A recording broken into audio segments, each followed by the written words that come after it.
સાબરકાંઠા જિલ્લામાં વરસાદ વરસ્યો હતો, પરંતુ પહેલા જ વરસાદમાં અનેક વિસ્તારોમાં પાણી ભરાઈ જતા સ્થાનિકોને ભારે હાલાકીનો સામનો કરવો પડ્યો હતો।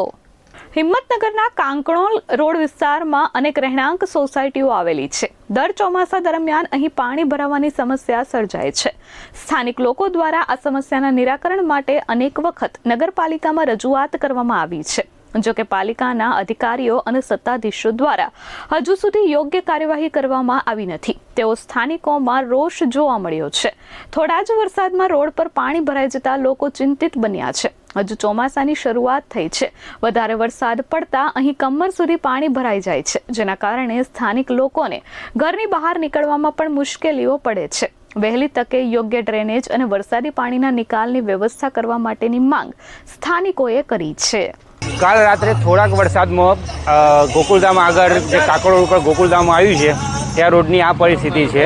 ભર ચોમાસે ઢેચણ ઉપર પાણી રહે છે। નગરપાલિકામાં 2-3 વાર અરજી કરવામાં આવી પણ પાણીનો નિકાલ હજુ થયો નથી। આ લગભગ એક 20-25 મિનિટ વરસાદ પડ્યો હશે। 20-25 મિનિટમાં આ હાલત છે જે તમે જોઈ શકો છો। જો વધુ વરસાદ આવે તો અહીંયા ગોકુલધામથી કાકરોડ સુધી ઢીંચણથી ઉપર પાણી રહે છે।